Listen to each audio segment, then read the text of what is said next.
ఈరోజు మనం చెప్పుకోబోయేటువంటి అంశం ఏంటంటే సింపుల్ ఇంట్రెస్ట్. ఏంటి?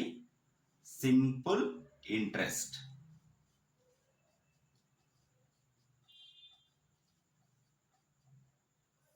ఎక్కువగా టెట్లో compulsory simple interest bit compulsory ఉంటుంది. ఈ బిట్ని మనం ఫార్ములాస్ యూజ్ చేయకుండా చూసిన వెంటనే త్వరగా మనం ఎలా క్యాలిక్యులేట్ చేయాలి అనేటువంటి విషయాన్ని ఇప్పుడు మనం తెలుసుకోబోతున్నాం. సాధారణంగా వడ్డీ అనేటువంటిది రెండు విధాలుగా లెక్కడతారండి. ఒకటి సింపుల్ ఇంట్రెస్ట్, రెండవది కాంపౌండ్ ఇంట్రెస్ట్.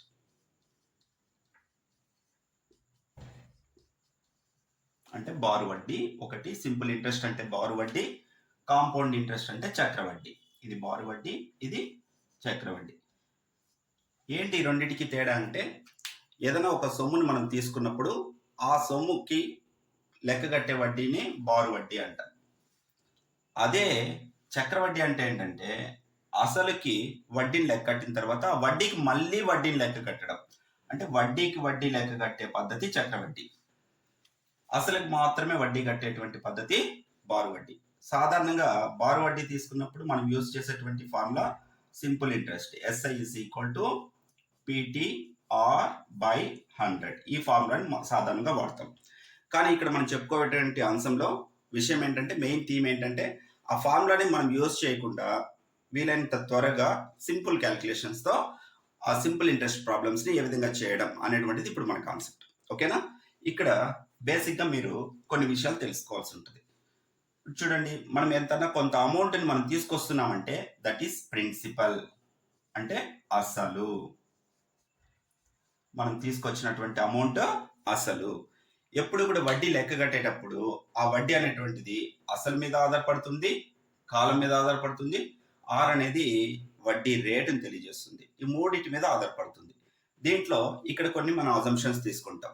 ఏంటి అజంప్షన్స్ అంటే, అసలు అనేటువంటిది మనం తీసుకున్నటువంటి సొమ్ము, దీన్ని ఆధారంగా తీసుకొని మనం వడ్డీ అనేది లెక్క కడతాం. కాబట్టి ఇదంతా అంటే 100%. దీన్ని మనం ఎలా అజ్యూమ్ చేసుకుంటాం? 100%. మనం ఎంత అమౌంట్ అయితే తీసుకుంటామో ఆ అమౌంట్ని మనం ఏం అజ్యూమ్ చేసుకోవాలి? 100%గా తీసుకోవాలి. తర్వాత టైం అంటే కాలం అండి. ఈ కాలము సాధారణంగా మనం ఏం తీసుకోవాలంటే, ఎన్ని సంవత్సరాలు ఇచ్చాడు, 2 years ఇచ్చాడా, 3 years ఇచ్చాడా, 4 years ఇచ్చాడా, 5 years ఇచ్చాడా అనేటువంటిది సంవత్సరాలలో తెలియజేస్తారు. నెక్స్ట్ ఆర్ అనేటువంటిది రేట్ ఆఫ్ ఇంట్రెస్ట్, అంటే వడ్డీ రేటు. ఈ వడ్డీ రేట్ ఎప్పుడు కూడా పర్ యానం అని ఉంటుందండి. ఏంటి? పర్ యానం అంటే ఏమని? సంవత్సరానికి ఇచ్చేటువంటి వడ్డీ రేటు అని అర్థం. సంవత్సరానికి ఇచ్చేటువంటి వడ్డీ రేటు.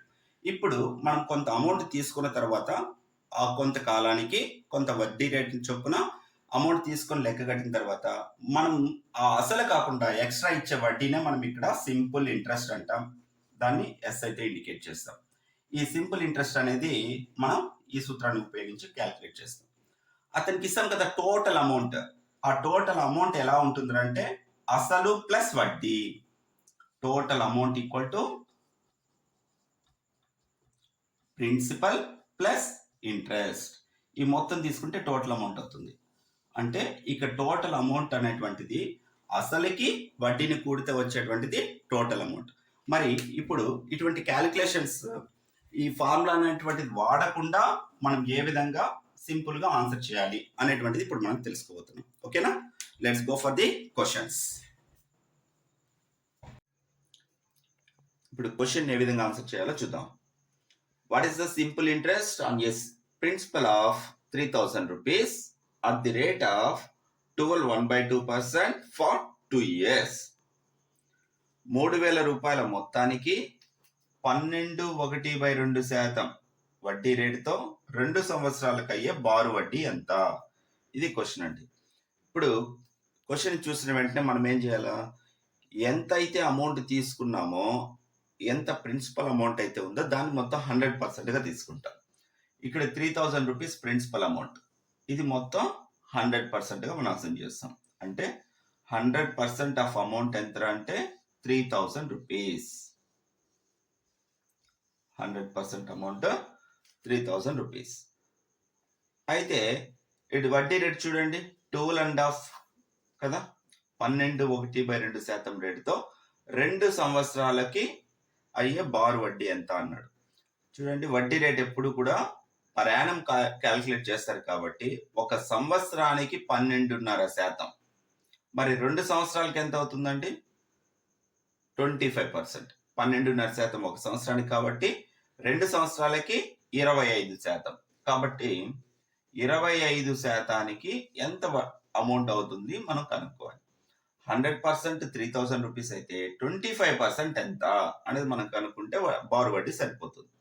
ఇప్పుడు ఇక్కడ సింపుల్ క్యాలిక్యులేషన్ చూడండి. ఇక్కడ 2 zeros క్యాలిక్యులేషన్ క్యాన్సిల్ అయిపోయాయి. అంటే దీని అర్థం 1% వచ్చి 30 రూపాయలు అయితే 25% ఎంత? 1%కి ఇచ్చాడు, 25%కి అడిగాడు. సో ఒకదానికి ఇచ్చి ఎక్కువ దానికి అడిగినప్పుడు మనం మల్టిప్లై చేస్తాం. అంటే 30 into 25, 25 మూల 75, 0 ఉంది కాబట్టి 0, 750 రూపీస్.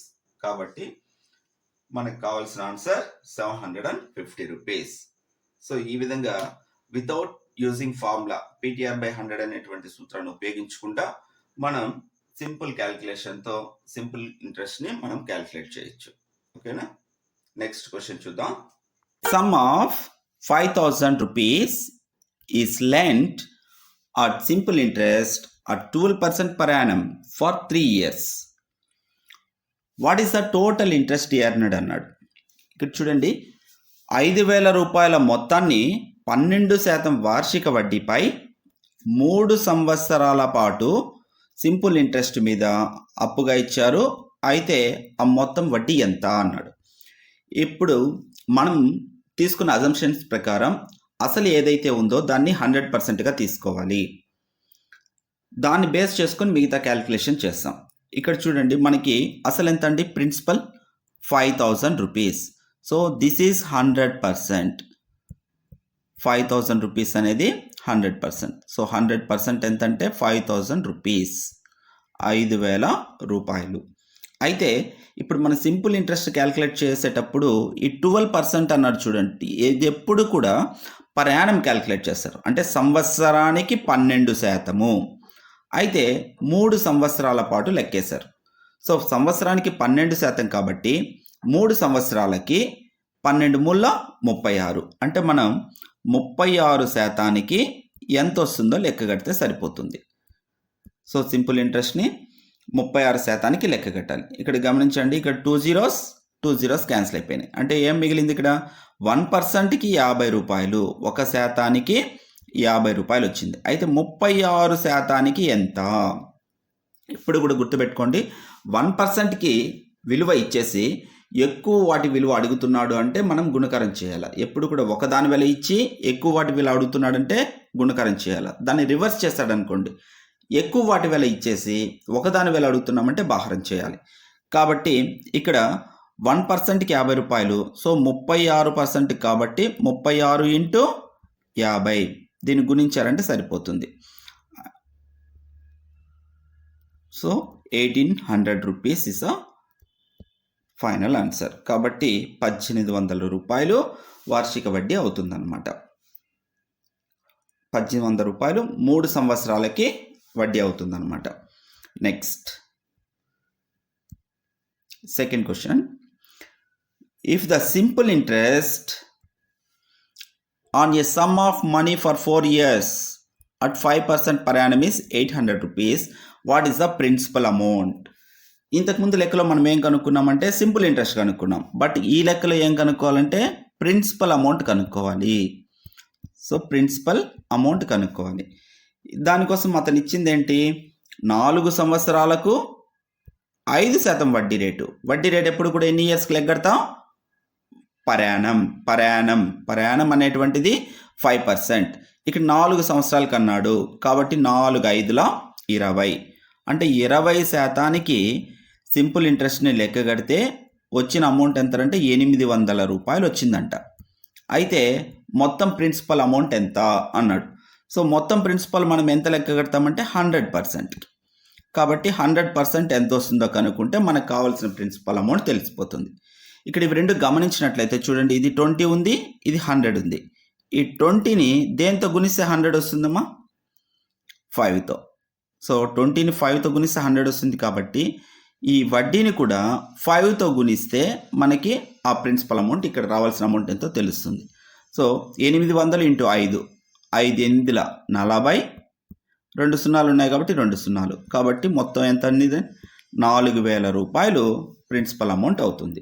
కాబట్టి A is the right answer. Next question చూడండి. At what rate of interest per annum will the sum of money doubled itself in 8 years when invested in simple interest? Simple interest మీద ఒక మొత్తాన్ని 8 సంవత్సరాలలో రెట్టింపు చేయడానికి వార్షిక వడ్డీ ఎంత కావాలి అన్నాడు. ఇక్కడ సింపుల్ ఇంట్రెస్ట్ చూడండి, ఎన్ని సంవత్సరాలకి ఇచ్చాడండి? 8 సంవత్సరాలకి. 8 ఇయర్స్కి మనకు వచ్చిన సింపుల్ ఇంట్రెస్ట్ ఎంత అంటే 100% అయింది. అంటే వచ్చినటువంటి ప్రిన్సిపల్ అమౌంట్ ఎంతైతే తీసుకున్నాం దాని డబుల్ అమౌంట్ వచ్చింది. సో మనీ డబుల్ అయింది కాబట్టి వడ్డీ ఎంత అయిందంటే ప్రిన్సిపల్ ఎంత అయితే ఉందో వడ్డీ అంతే అయింది. సో ప్రిన్సిపల్ మనం జనరల్గా 100% తీసుకుంటాం కాబట్టి ఇక్కడ 8 ఇయర్స్లో 100% అమౌంట్ వచ్చేసింది. అయితే ఏం కనుక్కోమన్నాడు? రేట్ ఆఫ్ ఇంట్రెస్ట్ కనుక్కోమన్నాడు. సో రేట్ ఆఫ్ ఇంట్రెస్ట్ ఎప్పుడు కూడా మనం క్యాలిక్యులేట్ చేసేది 1 ఇయర్ క్యాలిక్యులేట్ చేస్తాం కాబట్టి 8 ఇయర్స్కి 100% అయింది. మరి 1 ఇయర్కి ఎంత పర్సెంట్ అంటే మనం భాగాహారం చేస్తే సరిపోతుంది. కాబట్టి 100/8, 100ని 8తో భాగాహారం చేయండి, వచ్చేది ఆన్సర్. ఇవన్నీ కరెక్ట్గా డివిజిబుల్స్లో ఉన్నాయి. ఇక్కడ ఖచ్చితమైనటువంటి డివిజిబుల్ కాదు కాబట్టి మన answer 12.5%. Next question. A sum of 10,000 is invested for 5 years at the rate of 8% per annum simple interest. What is the total amount at the end of the period? So end of the పీరియడ్లో total amount ఎంత అవుతుంది అని అడుగుతున్నాడు. కాబట్టి ఇక్కడ principal చూడండి, 10,000 principal, 8% rate of interest, 5 సంవత్సరాలకు లెగ్గడుతున్నాడు. కాబట్టి ఇక్కడ మనం ఏం చేయాలి? 100%ని ప్రిన్సిపల్గా తీసుకుంటాం. సో 100% ఎంత? 10,000 రూపాయలు. 100% ఇస్ 10,000 రూపీస్. అయితే ఇప్పుడు మనం వడ్డీ లెగ్గడదాం. వడ్డీ లెగ్గట్టాలంటే చూడండి, వార్షిక వడ్డీ సంవత్సరానికి 8%, అట్లా ఎన్ని సంవత్సరాలు? 5 ఇయర్స్. కాబట్టి 8 5ల 40. కాబట్టి 40% ఎంత వస్తుందో లెక్క కట్టాలి. సో ఇక్కడ 100%కి 10,000, 40% ఎంత అని అడుగుతున్నాం. ఇక్కడ చూడండి, ఈ 2 zeros క్యాన్సిల్ చేయండి. అంటే దాని అర్థం 1%కి 100 కాబట్టి 40%కి ఎంత అన్నప్పుడు మనం గుణిస్తాం. సో 100 × 40 ఎంత వస్తుందండి? 4,000 రూపీస్. ఇదేంటిది? Simple interest. కానీ వాళ్ళు అడిగింది ఏంటి? టోటల్ అమౌంట్, మొత్తం ఎంత అన్నాడు. మొత్తం అనేది ఎలా తెలుస్తుందండి? మొత్తం total is equal to principal plus simple interest. So ఇక్కడ ప్రిన్సిపల్ వచ్చి 10,000, సింపుల్ ఇంట్రెస్ట్ 4,000, టోటల్గా 14,000 is right answer. A sum of 6,000 rupees gives a simple interest of 900 rupees in 3 years. ఇక్కడ 6,000 రూపాయల మొత్తాన్ని తీసుకున్నాడు. 3 సంవత్సరాల్లో అతనికి వచ్చినటువంటి వడ్డీ ఎంత అంటే 900 రూపాయలు వచ్చింది. అయితే రేట్ ఆఫ్ ఇంట్రెస్ట్ ఎంత అని అడుగుతున్నాడు. ఇక్కడ మనం గమనించాల్సింది ఏంటంటే అతనికి వచ్చినటువంటి రేట్ ఆఫ్ ఇంట్రెస్ట్ ఎప్పుడు కూడా ప్రయాణం క్యాలిక్యులేట్ చేయాలి. కాబట్టి 3 ఇయర్స్లో అతనికి వచ్చినటువంటి సింపుల్ ఇంట్రెస్ట్ ఎంత అంటే 900 రూపాయలు, 900 రూపీస్. అయితే 1 ఇయర్లో అతనికి వచ్చినటువంటి ఇంట్రెస్ట్ ఎంత అంటే 900/3 అంటే ఎంత వస్తుంది? 300 రూపీస్. సో 1 ఇయర్లో అతనికి వచ్చినటువంటి సింపుల్ ఇంట్రెస్ట్ ఎంత అంటే 300. ఎంత అమౌంట్ మీద వచ్చింది? 6,000 మీద. కాబట్టి మామూలుగా ప్రిన్సిపల్ మనం 100% తీసుకుంటాం కదా, కాబట్టి 100% ఈక్వల్ టు 6,000. అయితే ఇక్కడ మనకి 300 రూపీస్ అని వచ్చింది. సో 300 రూపీస్కి ఎంత పర్సెంట్ వస్తుంది? ఇది మనం క్యాలిక్యులేట్ చేయాల్సింది. ఓకేనా? ఇక్కడ చూస్తే 2 zeros క్యాన్సిల్, అంటే 1% 60 రూపీస్. ఎంత పర్సెంట్కి 300 వస్తుంది అన్నాడు. కాబట్టి ఇక్కడ ఇవి రెండు గమనించండి. ఈడ 60 ఉంది, ఈడ 300 ఉంది. 60ని 5తో గుణిస్తే 300 అవుతుంది. 6×5 30, కాబట్టి 300. కాబట్టి అదే ప్రపోర్షనట్గానే పర్సంటేజ్లు కూడా ఉంటాయి. కాబట్టి ఇక్కడ 5తో గుణిస్తే ఇది వచ్చింది కాబట్టి ఇక్కడ కూడా 5తోనే గుణించాలి. కాబట్టి 5 ఒకట్ల 5. కాబట్టి 5%తో మనం క్యాలిక్యులేట్ చేస్తే అతనికి 900 రూపీస్ సింపుల్ ఇంట్రెస్ట్ వస్తుంది. ఓకేనా? ప్రాక్టీస్ క్వశ్చన్స్ కొన్ని ఇస్తున్నాను.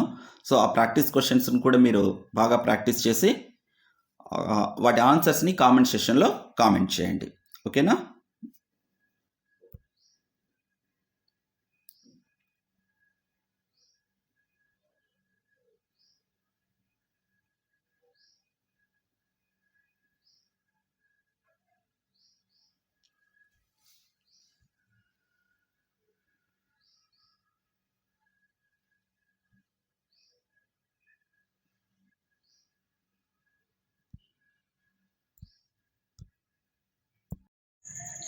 ఇప్పుడు సింపుల్ ఇంట్రెస్ట్కి తగిన కొన్ని ప్రశ్నలు ప్రాక్టీస్కి ఇవ్వడం జరిగింది. వీటిని ప్రాక్టీస్ చేసి వీటి ఆన్సర్స్ని ఒకసారి చెక్ చేసుకోండి. ఆన్సర్స్ వీడియో ఎండింగ్లో ఇవ్వడం జరిగింది. మీ ఆన్సర్స్ని కామెంట్ సెషన్లో కామెంట్ చేయండి. Thank you for watching.